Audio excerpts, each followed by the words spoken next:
ekwe anyị agaghị ekwe ka ha kpasuo ya ọzọ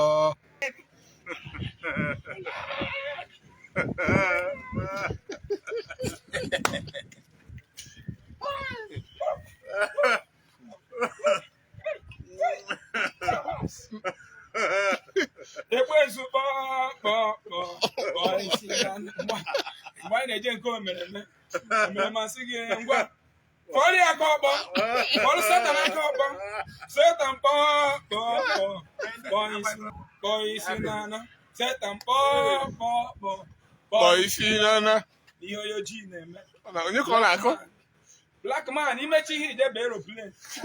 Onye isi ojii apịrị ụbụrụ ya apị.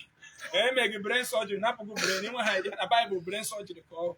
So ịpịcha aka ọkpị be aeroplane, pilot feli enu. Mafụzi ya n'anya.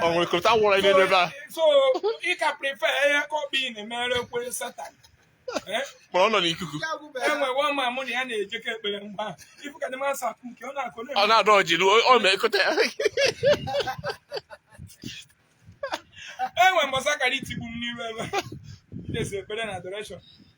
My people, wonder shall never end to my people. I'm speechless, honestly. No be small something on I happen for you, my people. Mathias Ezeaku don't come again with another update. Mathias, police everywhere, Interpol everywhere. Wait for me. Then they come, remember say they no dey sleep. My people, as I dey talk to Nana, wetin happen for inside this video be say Mathias come compose song again. He don't come out again. He say he don't say when they talk and say may they heal cripple people or any miracle when they go feed do, say he go give them 10 million. Sitting today, say they never still come out. My people, now Mathias come they demonstrate, they do different arts, they come the art for you. No be small art, my people. No be small matter. This one so it choked me honestly, my people. Wetin come dey happen? Mathias which way? No be small matter. We had about engine buster. I want engine naso. Engine buster meta ikuku. Meta ikuku agi bonyi soje na si ya bia boel ga ya. Ko we gozie gi. Jesu bia gozie gi ni ikuku. Ge ntike febe China we di ikuku gozie befa. Gozi kwa nwa na azumbuka. Ya tago ndoche me na ya. Ndụ ka kpasugo anyị iwe anyị agaghị ekwe ka kpasukwa anyị ọzọ. Ndị miracle worker kpasugo anyị iwe anyị agaghị ekwe ka kpasukwa anyị ọzọ. Ndị reverend father erigokwa anyị ọrụ anyị agaghị ekwe ka kpasukwa anyị ọzọ. Anyị agaghị ekwe. Reverend father kpasugo anyị iwe. Anyị agaghị ekwe ka ha kpasuo ya ọzọ. Anyị agaghị ekwe. Anyị agaghị ekwe ka ha kpasukwa ya ọzọ. Anyị agaghị ekwe. Holy Ghost fire 7 times cancel boogie na ọgwụgo. Anyị agaghị ekwe ka ha kpasukwa ya ọzọ. Anyị agaghị ekwe. Alụkwụsị.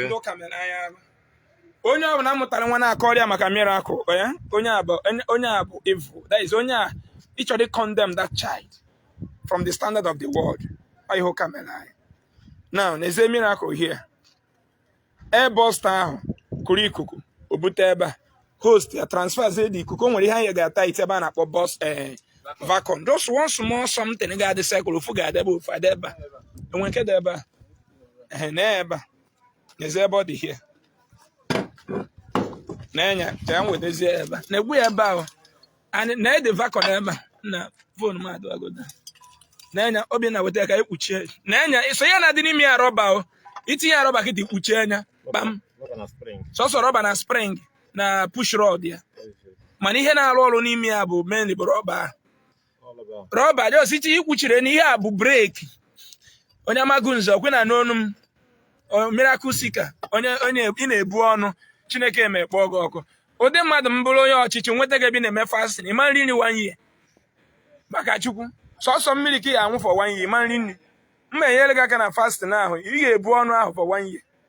Now this thing na aga tight ebe a sorry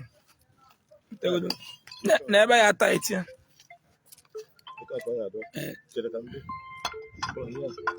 ifuru ya ifuru na ọbago na city na ị need ihe ekpere na ihe amụrụ amụ ka ya gwọrọ agwọ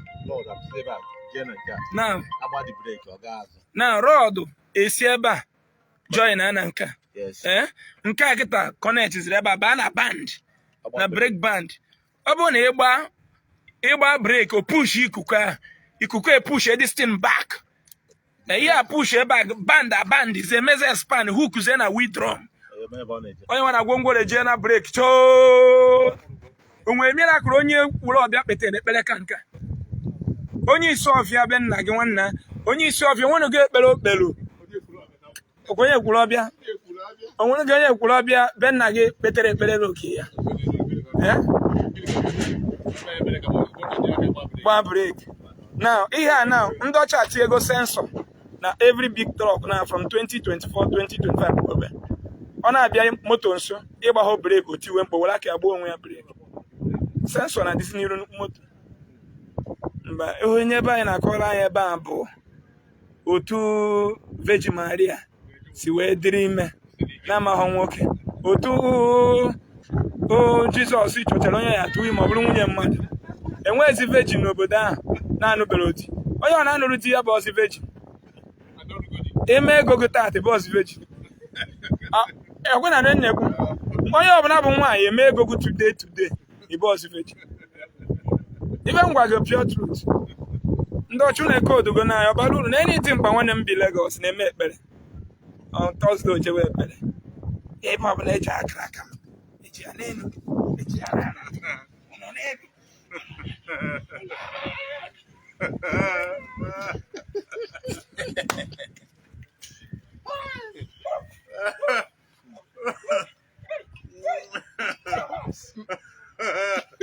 ekwensu mgbe anyị na-eje nke omere masị gị ngwa fọrọ ya aka ọkpọ fọrọ Satan aka ọkpọ Satan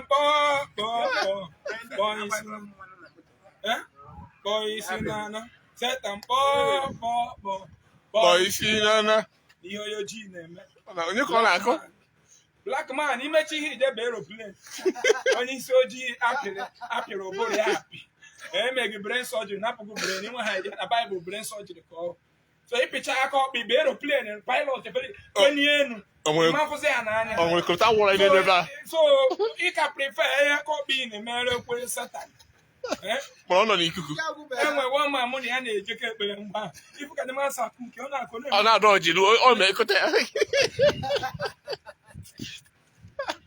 enwe mbọsa kara itigbu m n'iru ebe esi ekpere na adoration ịma na ndị aga na-program nke